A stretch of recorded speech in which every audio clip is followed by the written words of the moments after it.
안녕하세요. 저는 30대 후반 여자입니다. 늦은 나이에 그토록 바라던 아기를 키우며 하루하루 힘들지만 보람차게 지내고 있는데요. 그래도 육아가 워낙 힘든지라 이곳에서 매일 사연을 들으며 스트레스를 풀고 있어 늘 감사한 마음을 가지고 있답니다. 누구나 가슴속에 말 못한 사연 하나는 품고 있기 마련이잖아요. 저도 천사 같은 아이를 품에 안을 때까지 참 우여곡절이 많은 인생을 지내왔답니다. 남편에게도 차마 말하지 못했던 이야기를 이 자리를 빌어 여러분께 들려드리고 아직도 마음에 남은 응어리를 풀어내고 싶은 바람이 드네요. 제 이야기를 한번 들어주시겠어요? 저는 몇 년 전에 아주 어릴 때부터 살던 고향을 떠나 근처 대도시에서 새로운 삶을 시작하게 되었답니다. 이곳에 오기 전까진 흔히 농촌에서 볼 수 있는 주택에서만 쭉 살아왔는데요. 지금은 남편과 돌이 막 지난 아기와 아파트에서 사는데 정말 편리하고 좋은 것 같아요. 좀 더 일찍 용기를 내서 큰 도시로 와서 살 걸 후회를 할 정도랍니다. 아파트 주변에 웬만한 편의시설이나 프랜차이즈도 다 있으니까 아기와 돌아다니기도 좋아서 매일 산책을 하고 있어요. 그날도 오랜만에 남편이 쉬는 날이라 같이 동네에 나가서 외식도 하고 기분 좋게 집으로 걸어오고 있는 참이었죠. 저 멀리서 땅콩빵을 구워 파는 노점이 보이는데 순간 너무 반갑더라고요. 요즘에 붕어빵도 진짜 찾기 쉽지 않은데 제가 평소에 제일 좋아하던 땅콩빵이라니 신이 나서 남편을 이끌고 사 먹으러 갔어요. 머리와 수염이 덥수룩한 아저씨가 만드시고 있었는데 행색이 너무 초라해서 먹어야 되나 위생 걱정에 순간 고민이 살짝 되더라고요. 아저씨, 땅콩빵 3,000원어치 주세요. 그때 고개를 푹 숙이고 있던 아저씨가 저를 보는데 저는 심장이 오그라들 만큼 너무 놀라고 말았답니다. 바로 제 전 남편이었기 때문이죠. 당신이 여기로 어떻게? 정말 당신 맞지? 저는 너무 당황해서 뒷걸음을 쳐서 멀뚱하게 서 있던 남편의 소매를 끌고 이 자리를 벗어나려고 했어요. 그런데 갑자기 전 남편이 제 앞에 무릎을 꿇고는 제 발목을 팍 잡는 게 아니겠어요? 전 남편은 유모차에 앉아있는 아기와 지금의 남편을 번갈아 바라보며 눈물을 글썽거리더라고요. 저 아이가 정말 당신 아기인 거야? 당신이 이렇게 사는 줄 몰랐네.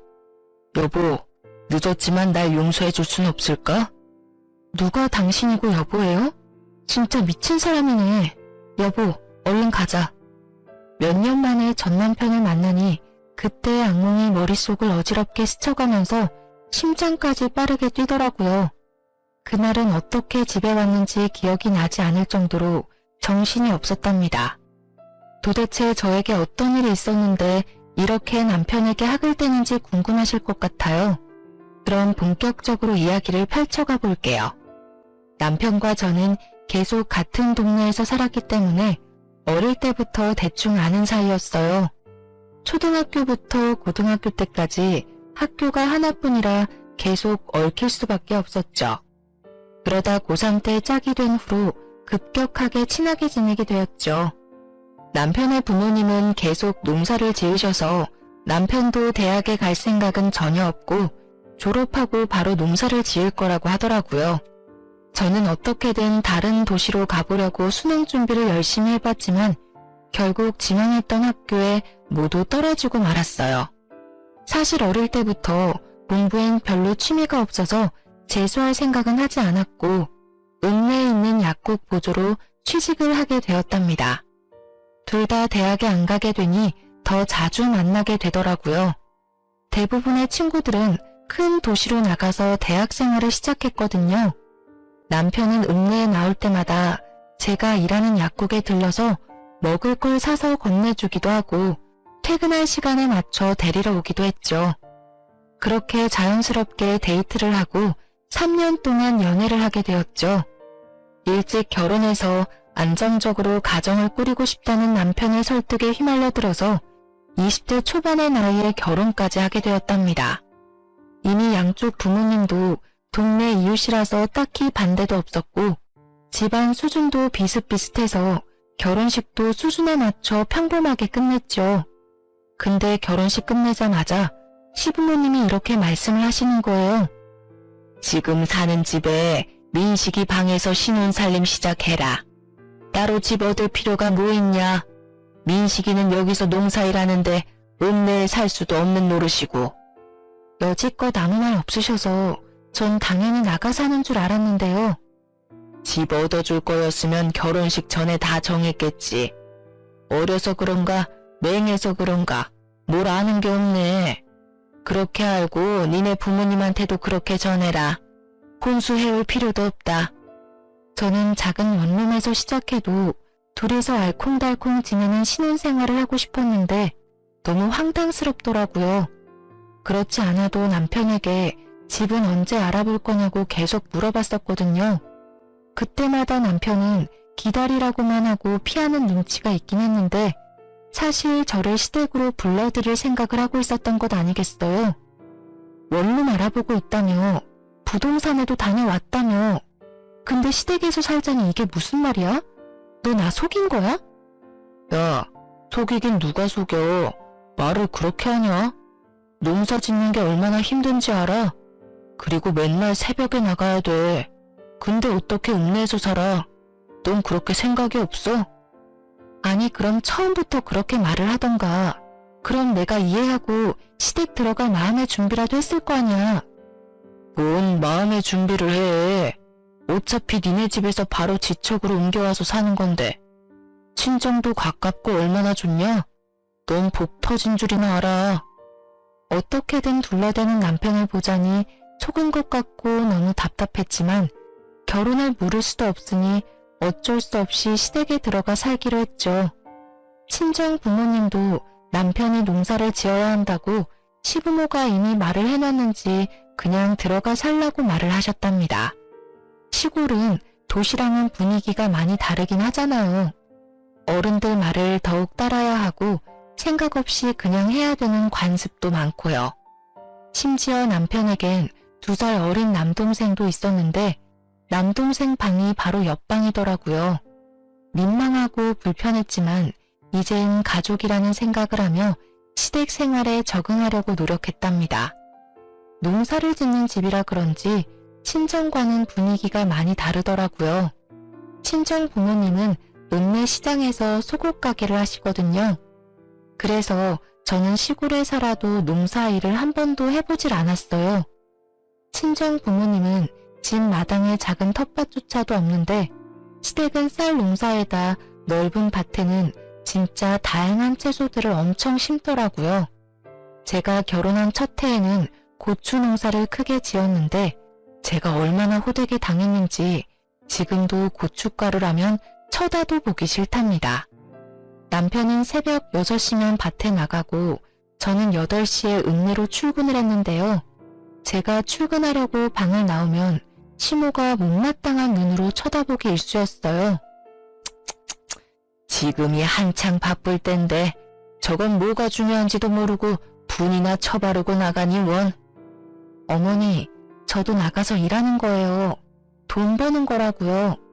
누가 들으면 놀러 가는 줄 알겠네요. 네가 말대꾸를 꼬박꼬박 할 때마다 얼마나 쥐어받고 싶은지 아냐? 네 남편은 새벽부터 나가서 고추 딴다고 허리가 부러진다. 네 남편 힘든 거 알면 1시간이라도 일찍 일어나서 도와라. 어머니, 저도 저녁까지 일하고 오면 얼마나 피곤한데요. 오자마자 저녁까지 차려야 하고요. 아버님이 아침밥 하라고 하셔서 아침밥도 차려야 되고요. 또 말대꾸. 내일부터 1시간이라도 고추 따고 읍내 나가. 알았어?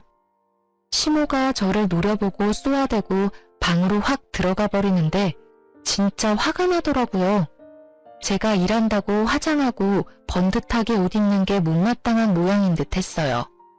저도 집에 들어앉아서 일바지 입고 농사를 짓길 바라는 것 같은데 저는 농사일은 진짜 하기 싫었거든요.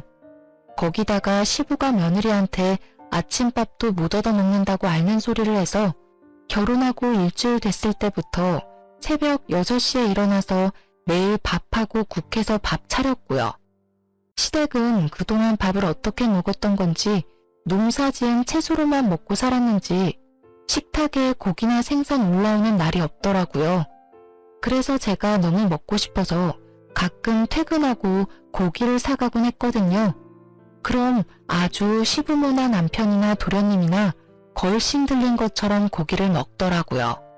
그래서 종종 사갔더니 이젠 아예 일주일에 3번은 고기 사오라고 그렇게 저를 들볶는 거 있죠. 저는 퇴근해서 저녁밥 차리면 금세 밤 9시 되고 제대로 쉴 시간도 없었는데요. 시모는 제가 농사일을 안 거둔다고 매일 나가 노는 사람 취급을 하니까 너무 짜증이 났답니다. 어찌나 밭에 안 간다고 시모가 눈치를 주는지 결국 다음날부터 아침 6시에 나가서 남편을 도와 고추를 따고 회사에 출근을 했네요. 해본 적 없던 밭일을 하니 허리가 얼마나 아프고 끊어질 것 같았는지 한 달 넘게 물리치료 받으며 고생을 했답니다. 그날 저녁에도 어김없이 부랴부랴 저녁 식사 준비를 하고 가족들이 다 둘러앉아 먹기 시작했죠. 오늘은 고기 없어요? 어제도 없더니만. 형수, 오늘 돼지고기 좀 사오지. 맨 다 풀밭이네. 그래, 넌 맨날 돈 번다고 읍내 나가서는 고기 한 근을 못 사오니? 네 남편도 밭일하는데 얼마나 힘을 쓰는데. 네, 내일은 사올게요. 오늘 늦게 퇴근해서 마을버스 놓칠까봐 그랬어요. 남편한테 듣기론 제가 시집 오기 전까지만 해도 돼지고기도 한 달에 한 번 먹었다던데 이젠 시모며 도련님이며 이틀이 멀다 하고 고기 타령을 해대니 황당하더라고요. 제 월급의 절반은 고기 사는데 돈을 다 썼을 정도였으니까요. 저는 그렇게 쳇바퀴 도는 생활을 이어나갔고 어느새 세월은 흘러 결혼한 지 7년 차가 되어가고 있었죠. 지금도 이때만 생각하면 그 지옥 같던 시간을 어떻게 견뎠나 싶어요. 결혼한 지 1년쯤 지났을 무렵부터 시부는 손주 타령을 하기 시작했죠. 시모도 아들만 둘을 낳아서 시부 집안에서 그걸로 대접을 좀 받은 모양이더라고요. 결혼 2년 차까지는 어떻게 해야 아들을 낳을 수 있다느니 그런 얘기를 엄청 자주 들었는데요. 3년이 지나도 아기가 생기지 않자 시부모는 눈에 띄게 저를 구박하기 시작했답니다. 아침에 일어나자마자 시모가 뭐라고 물어봤는지 아시나요? 오늘은 소식 없냐? 노력은 하고 있는 거 맞아? 도대체 손주는 언제 안겨줄 거야? 나이도 어린데 왜 도대체 애가 안 들어서는 거야? 이 소리를 매일 아침 7년 가까이 들으니 진짜 사람이 미칠 것 같더라고요. 저라는 사람은 없어지고 시댁에서 저는 손주를 낳아야 하는데 하자가 있어 낳아주지 못하는 존재가 되어 있었죠. 시부모 지인의 손주라도 보고 오는 날이면 아주 난리가 날 정도로 저를 못살게 굴었어요. 그 옆편네 며느리는 나이가 39이라더라. 39에도 애를 낳았는데 도대체 넌 무슨 하자가 있길래 애가 안 들어서냐고.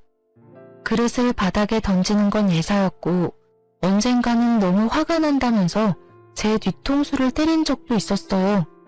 그때 시모에게 한마디라도 하며 대들었어야 하는데 그때 저는 너무 위축이 되고 그냥 맞고만 있었네요. 시부모는 친정 부모님도 점점 막대하기 시작했어요. 친정이 지척인데도 저를 친정에 보내주지도 않았고 심지어 명절에도 음식하느라 집에 가보지도 못했답니다. 시모는 우연히 친정엄마를 길에서 보기라도 하면 큰 소리로 막말을 하기도 했다고 해요. 도대체 애를 어떻게 키웠길래 나이가 20대인데 애가 안 생겨? 그럼 한약이라도 지어다가 좀 먹이던가 음식을 좀 해오던가 해야지. 주원 딸한테도 이렇게는 안 하겠네. 이 옆에 내가 뚫린 입이라고 함부로 말을 뱉어? 어떻게 키웠냐니? 금지옥엽 내 딸 데려다가 해보지도 않은 농사를 시키면서 구박이나 하면서 내가 지금 얼마나 참고 있는 줄 알아? 애가 몸이며 마음이 편해야 애도 들어설 거 아니야? 아이고 누가 들으면 내가 아주 천하의 못된 시험인 줄 알겠네. 옛날 같았으면 벌써 소박당했을 위인을 데리고 사는 것만 해도 고맙다고 할 것이지.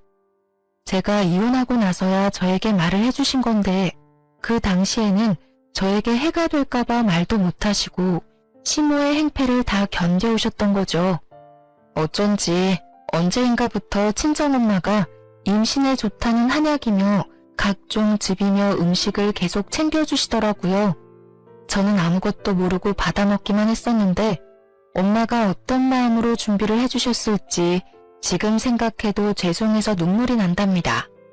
남편은 딱히 말하지는 않았지만 같이 길을 걸어가다가 아기라도 보이면 한참을 뚫어지게 바라보기도 하고 슬그머니 웃음을 짓기도 했어요. 그 모습을 보고 있으면 가슴이 철렁하고 내려앉기 일쑤였답니다.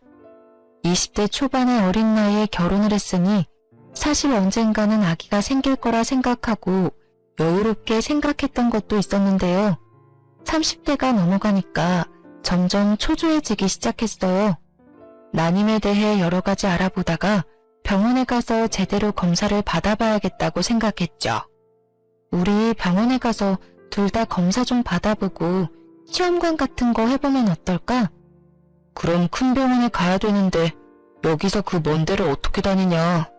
그리고 시험관 하면 돈 엄청 드는 거 아니야? 나라에서 지원받을 수도 있어. 내가 알아볼게. 일단 병원 한번 가보자. 지금 한창 바쁠 땐데 거길 어떻게 다니냐? 한번 가고 마는 게 아니고 계속 가야 되잖아. 아, 그리고 뭘 그렇게까지 해. 생기면 생기고 아니면 아닌 거지. 당신은 어머님이 날 얼마나 구박하는지 몰라? 나 혼자 꾹꾹 참으니까 내가 지금 괜찮은 것 같아? 당신이 얼마나 모른 척을 하면 내가 아예 당신한테 하소연도 안 해. 내가 나만 위해서 병원 가보자고 해? 당신도 아기 원하잖아. 길에서 애들만 보면 눈도 못 떼는 거 내가 모르는 것 같아? 내가 임신하냐? 네가 못 가는 걸 가지고 왜 나한테 난리야?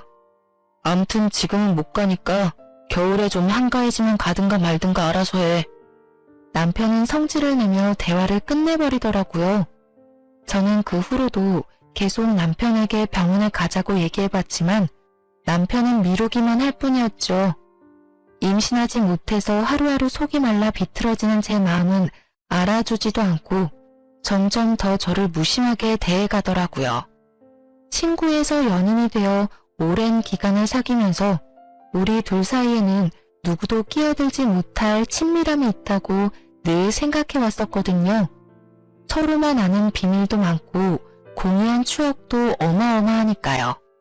하지만 결혼 생활은 정말 현실이었고 어느새 남편은 저와 대화도 피하고 집에선 핸드폰만 들여다보고 잠드는 날이 대부분이었답니다. 남편과 사이도 좋지 않은데 왜 아기를 가지려고 혼자 고군분투하고 있는지 점점 회의감이 들기 시작했죠. 시모의 구박과 늘 못마땅한 눈초리에서 벗어나서 하루라도 이 집을 떠나고 싶다는 마음이 점점 강해져만 갔답니다. 그러던 어느 날 도련님이 대형 사고를 치고 집에 들어왔더군요. 베트남으로 여행을 간다고 하더니 글쎄 거기서 결혼을 해서 신부를 떡하니 데려온 게 아니겠어요? 시부모를 비롯해 저와 남편 모두 너무 놀라서 기절할 뻔했답니다. 야 이놈의 자식아, 결혼이 무슨 애들 장난이야? 벌써 혼인신고까지 했단 말이야? 이를 어쩌면 좋아? 요즘엔 국제결혼이 대세야. 제대로 된 한국 여자가 이 시골로 들어와서 나랑 결혼을 하겠어? 어차피 40 넘어도 못해. 어리고 이쁘고 말도 잘 듣고 얼마나 좋아? 우리 마누라 이제 22살이야. 내가 먼저 손주 안겨드릴게. 손주? 아유, 그러면 되겠네. 어차피 쟤는 글렀으니까 우리 둘째 며느리한테 손주 욕심 좀 부려보자. 자자, 이쪽으로 들어와라. 저는 그렇게 어린 티가 나는 베트남 출신 동서까지 한 집에서 지내며 또 갖은 고생을 더하기 시작했답니다. 마치 제가 막 시집왔을 때의 모습을 보는 것 같아서 저 나름대로 배려도 하고 최대한 도와주려고 생각을 하고 있었는데요. 며칠이 지났을 때부터 그건 저의 기우였다는 걸 알게 되었죠. 동서는 한국말을 아예 못하는 건 아니고 기본적인 건 말을 할 수가 있었는데 시모에게 어찌나 애교를 부리는지 시모가 솔솔 녹는 게 보일 정도였어요. 그리고 눈치가 빨라서 바로 집안이 어떻게 돌아가는지 파악을 끝낸 모양이더라고요. 제가 아기를 못 가져서 구박을 받는다는 걸 알아보고 시모에게 말끝마다 이렇게 말하더군요. 엄마, 나 이건 못해. 나 졸리다. 건강해야 아기 가진다. 그래. 들어가서 좀 쉬어라. 이건 첫째가 하면 되니까 너는 얼른 손주 안겨줄 생각만 해. 들어가라. 집에 처음 들어왔을 때는 제가 밥을 하고 있으면 옆에서 서성거리며 돕는 신용이라도 했었는데요. 몇 주 지나고 나서는 시모가 뭐만 시키면 못한다고 하면서 저를 빤히 보는 게 아니겠어요? 진짜 하는 짓이 어이가 없어서 헛웃음만 나왔답니다. 엄마, 나 청소 힘들다. 배가 아파요. 그래? 배가 왜 아파? 그럼 좀 앉아있어. 야, 네가 마당 좀 쓸어. 저는 또 바보같이 대신 빗자루를 들고 마당을 쓸었죠. 도대체 그땐 왜 그랬는지 지금도 이해가 가지 않아요. 시모 옆에 딱 붙어 앉아서는 사과를 씹어 먹으며 청소를 하는 제 모습을 무표정으로 지켜보던 동서의 얼굴이 떠오르네요. 갓 시집온 동서에게까지 이런 푸대접을 받으니 더는 참을 수가 없이 화가 났죠. 저는 남편에게 하소연을 했지만 남편은 듣는 척도 하지 않았어요. 이제 하다하다 22살 동서한테까지 내가 구박을 받아야 돼? 도대체 왜 내가 이 집에서 이러고 살아야 돼? 나 더 이상 못 참아. 우리 나가 살아. 너는 어떻게 어린 재수씨보다 생각하는 게 어리냐? 여기서 나가면 어디서 살게? 돈은 있고? 그래, 그동안 당신이 피해와서 말도 못했는데 도대체 10년 가까이 살면서 어떻게 돈 한 푼 저축을 못해? 맨날 하루 벌어 하루 살아? 시댁에 돈 다 드리고? 농사가 다 그런 거지. 그럼 아버지 땅에서 농사 짓는데 나 혼자 홀랑 다 먹냐? 여기가 내 집인데 가길 어딜 가. 다 네가 애를 못 낳아서 벌어지는 일인데 도대체 나한테 어떻게 하라고? 뭐? 말 다 했어? 애는 나 혼자 낳니? 너도 같이 노력을 해야 할 거 아니야. 술도 좀 줄이고. 웃기고 있네.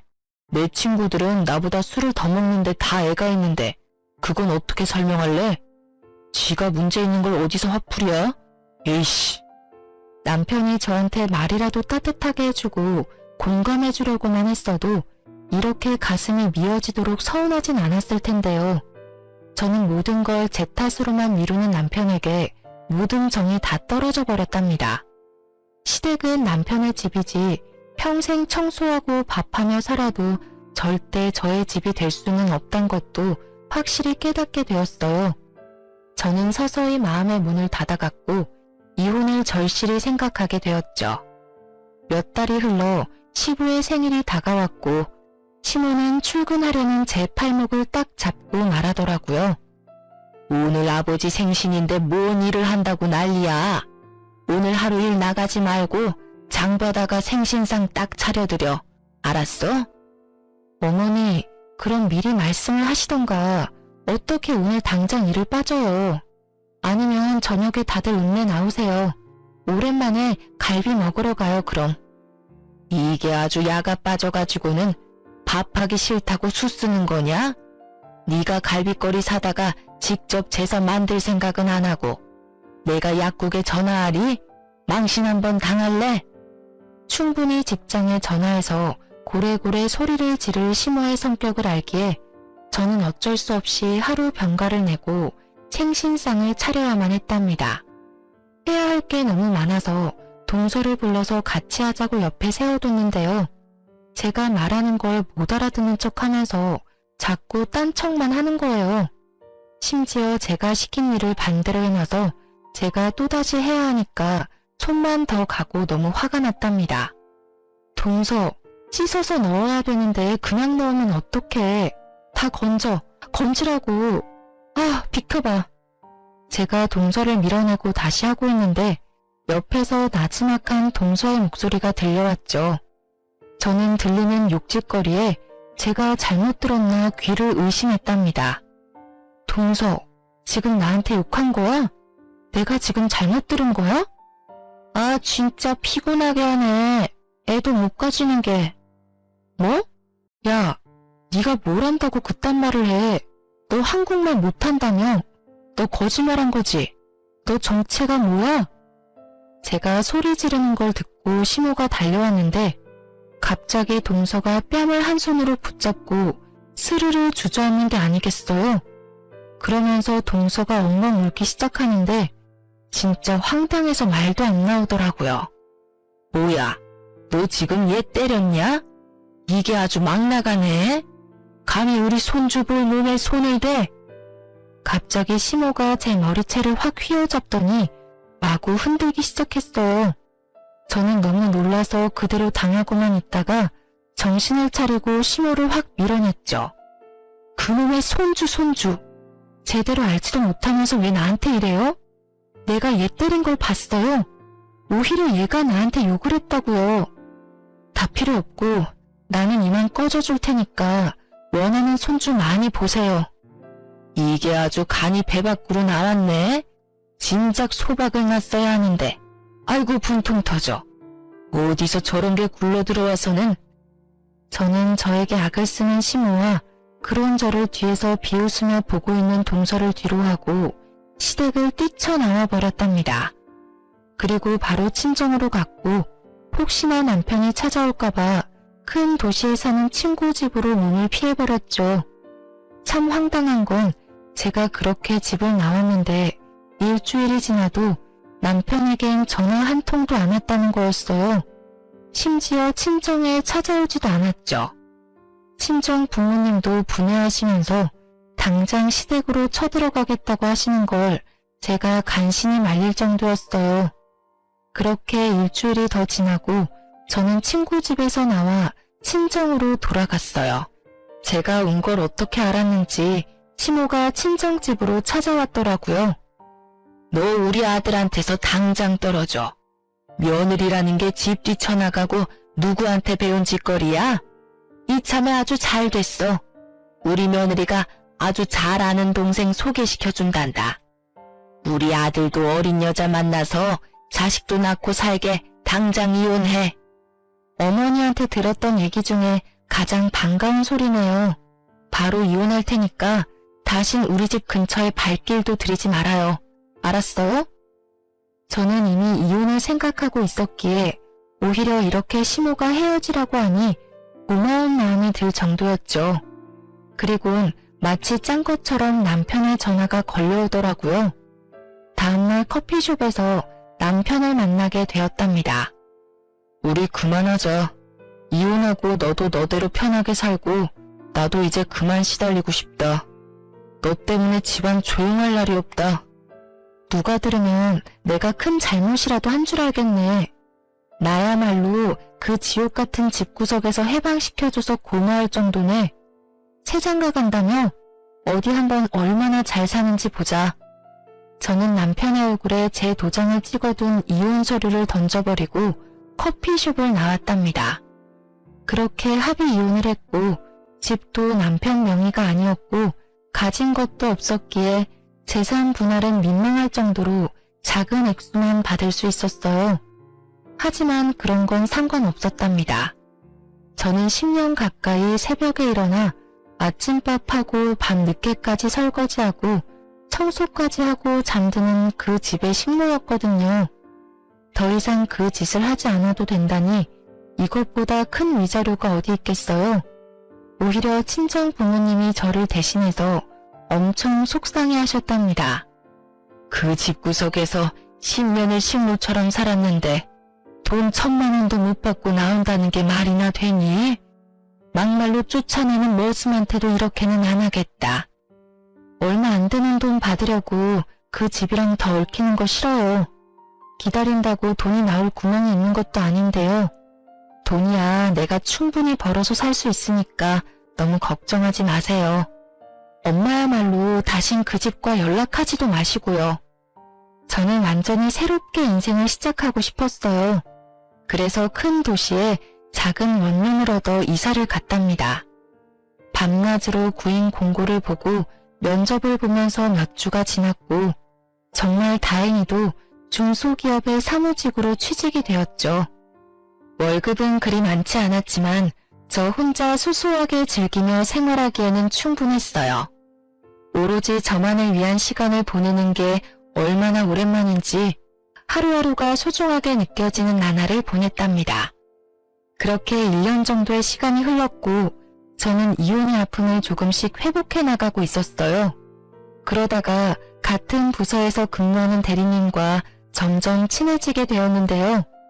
사적으로 만나 밥도 먹으며 데이트 아닌 데이트를 이어나갔죠. 대리님도 저처럼 이혼을 하고 혼자 살고 있어서 그런지 통하는 점도 많았고 전 남편과는 다르게 지적이고 다정한 면에 호감이 가더라고요. 조심스레 연애를 시작했고 1년 만에 용기를 내어 재혼을 하게 되었답니다. 사실 재혼하게 된 더 큰 이유가 있었는데 제가 혼전 임신을 하게 되었기 때문이에요. 10년 가까이 그토록 바래왔던 아기가 이렇게 쉽게 찾아오다니 믿기지가 않았죠. 아직 결혼도 하기 전이라 불안한 기분이 들어서 또 마냥 행복할 수도 없는 제 자신에게 실망을 하기도 했고요. 혼자 며칠을 고민하다가 결국 지금의 남편에게 조심스럽게 털어놓았죠. 남편이 아기를 원하는지 원하지 않는지 알 수 없어서 혼자 최악의 상황까지 생각하고 말이죠. 나 임신한 것 같아. 사실 진짠지 아닌지 믿기지가 않아. 사실 내가 아기를 갖지 못해서 이혼을 한 거였거든. 난 정말 기쁜데 우린 아직 결혼 이야기도 제대로 한 적이 없으니까 자기는 어떨지 모르겠어. 그게 진짜야? 나야 정말 고맙고 기쁘지. 우리 나이가 있으니까 결혼을 해도 아기 생각은 반쯤은 포기하고 있었는데 이렇게 결혼 전에 선물이 찾아오다니 정말 고마워. 우리 둘을 닮은 아기라니 믿어지지가 않네. 우리 배 불러오기 전에 얼른 결혼식 서두르자. 정말이야? 나랑 결혼 생각도 하고 있었던 거야? 나 혼자 얼마나 고민했는지 몰라.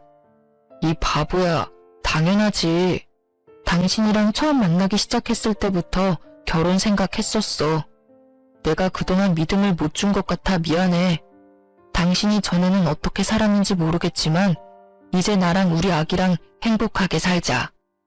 지금의 남편이 임신 사실을 알고 정말 기뻐하며 속전속결로 결혼을 진행하는 모습을 보고 믿음을 갖게 되었답니다. 재혼이다 보니 그냥 간단하게 식사하는 걸로 결혼식을 올리고 함께 살게 되었죠. 아기는 뱃속에서 무럭무럭 잘 자라주었고 어느새 마치 거짓말처럼 제 품에 저의 아들이 안겨있더라고요. 30대 후반에 육아를 하려니 체력적으로 힘들기도 했지만 아기의 웃는 얼굴만 보면 가슴 깊이 행복감이 밀려왔죠. 저는 그렇게 지금의 남편과 아기와 함께 제 인생에서 최고로 행복한 순간들을 보내고 있는 중이었죠. 그 땅콩빵을 사러 가기 전까진 전 남편과 전 시댁 생각은 완전히 잊어버리고 있었는데 말이에요. 초라한 행색의 전 남편이 제 앞에 털썩 무릎을 꿇고 눈물을 글썽이는데 참 할 말이 없더라고요. 당신이 얼마나 보고 싶었는지 몰라. 염치가 없어서 연락도 못했지만 만나면 꼭 이 말 하고 싶었어. 정말 미안해. 당신한테 했던 일 다 미안해. 용서해줘. 이제 와서 무슨 용서가 필요해? 다 지난 일이고 난 지금 잘 살고 있으니까 그쪽도 다 잊고 사세요. 저 아기 정말 네 아기인 거야? 정말 잘됐다. 나에게 다시 돌아올 수는 없겠지? 참나, 혼자 아침 드라마 찍으세요? 무슨 말도 안 되는 소리를. 저리 비켜. 남편이 흑흑거리며 울자 기둥에 손이 묶여있던 늙은 여자가 남편 쪽으로 서서히 다가왔어요. 저는 그 모습을 보고 너무 놀라서 뒤로 자빠질 뻔했답니다. 그토록 저를 괴롭혔던 시모였거든요. 시모는 머리가 산발이고 눈은 이상하게 초점이 없더라고요. 그러다가 유모차에 있는 아기를 보더니 눈빛이 반짝 광채가 나는 게 아니겠어요. 내 손주가 여기 있었구나. 네가 내 손주를 훔쳐갔어. 내 손주. 기둥에 줄로 손이 묶인 채 아기에게 다가오려고 손을 휘젓는 모습이 좀비 영화가 따로 없더라고요. 그 순간 시몬은 무슨 계력이 생겼는지 글쎄 줄을 끊어내고는 아기에게 달려드는 게 아니겠어요. 저는 놀라서 몸이 얼어붙어 있는데 다행히도 지금의 남편이 시모를 바닥으로 세게 밀어버렸답니다.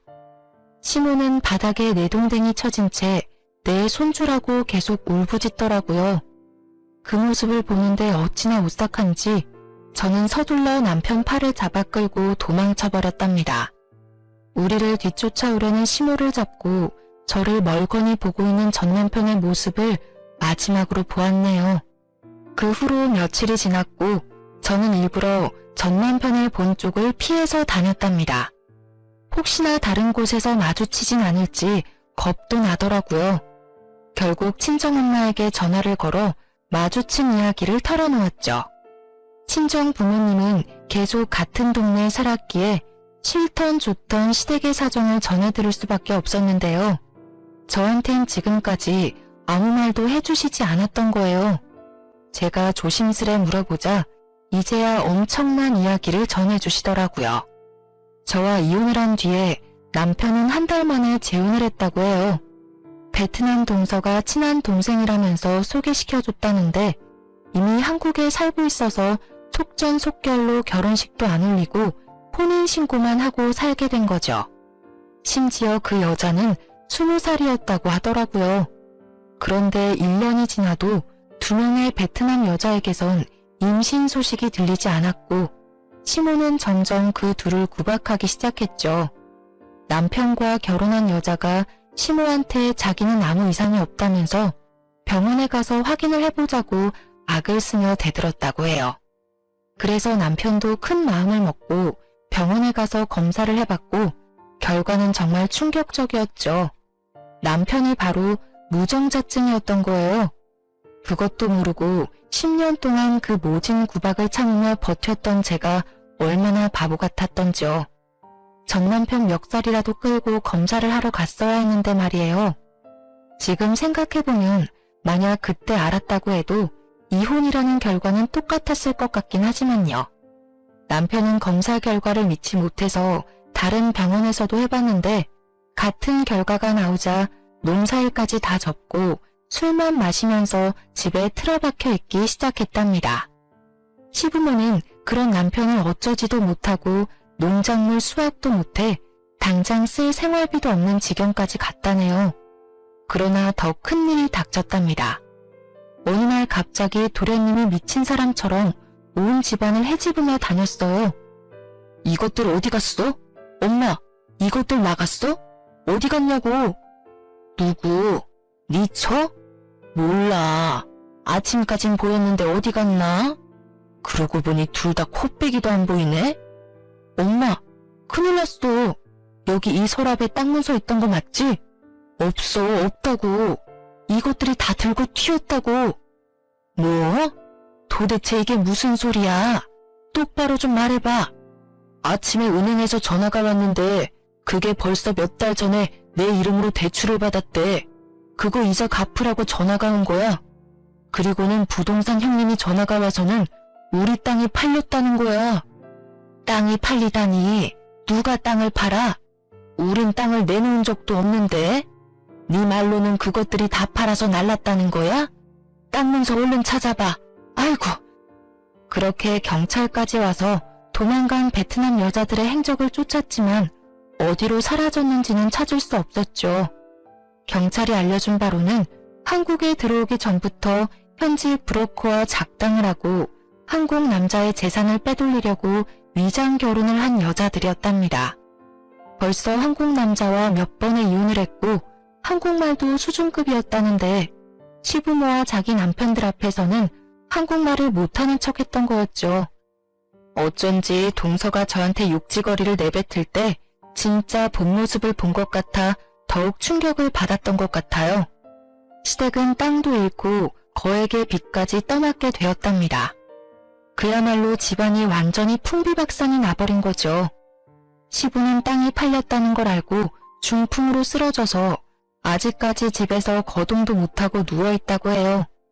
도련님은 누워만 있는 시부를 강요하다가 못 견디겠다면서 집을 나가서 연락두절이 되었고요. 시모 역시 큰 충격을 받아서 전부터 조금씩 알아왔던 치매가 더욱 심해지게 되었다네요. 시모는 제정신이 돌아올 때마다 전 남편을 붙잡고 제 얘기를 하며 가슴을 치며 울었다고 해요. 야야, 우리 첫째는 어디 갔니? 읍내 고기 사러 갔나?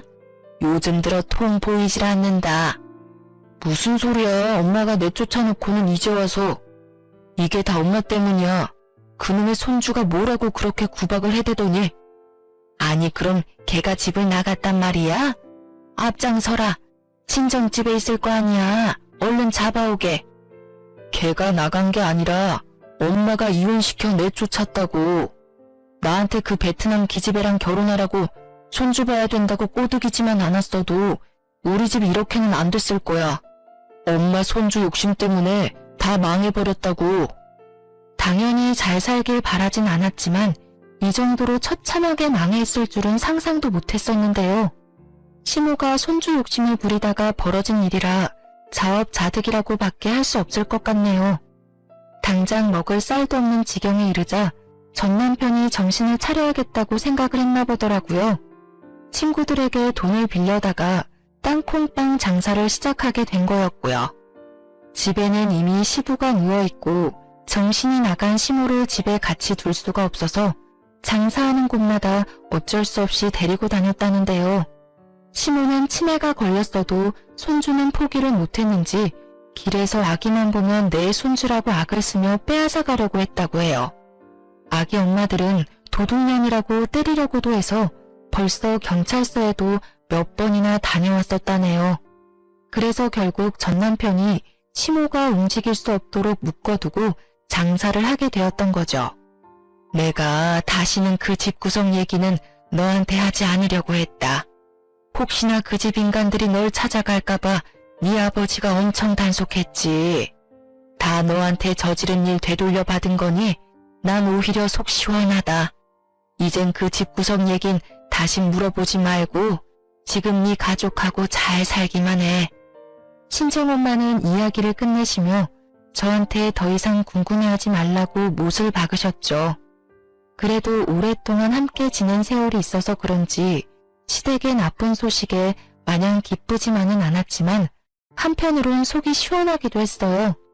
이런 마음조차 갖지 않고 아예 잊고 사는 게 최고라는 생각이 들어 계속 저에게 물어보는 지금의 남편에게도 대충만 얘기해주고 말을 아꼈답니다. 저는 그날에 다시는 안 보고 싶었던 시모의 얼굴을 우연히 마주쳐서 너무 놀랐고 우리 아기를 향해 달려들던 모습이 아직도 가끔 머릿속에 떠올라서 꿈에서까지 나오기도 하는데요. 저는 더 이상 그 사람들과 얽히고 싶지도 않고 저에게 고통과 상처를 준 일들이 아직 잊혀지지도 아물지도 않았어요. 전 남편이 저에게 지나간 세월에 대해 용서를 바랬지만 저는 용서도 동정도 하지 않고 그냥 묻어두려고 해요.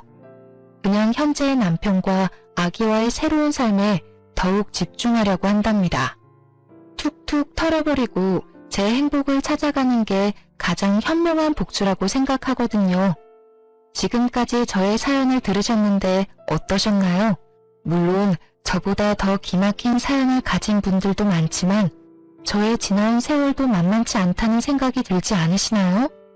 제 이야기를 들어주셔서 감사하고 여러분도 자신만의 행복을 찾아가는 하루를 보내시길 바래요. 항상 행복하세요.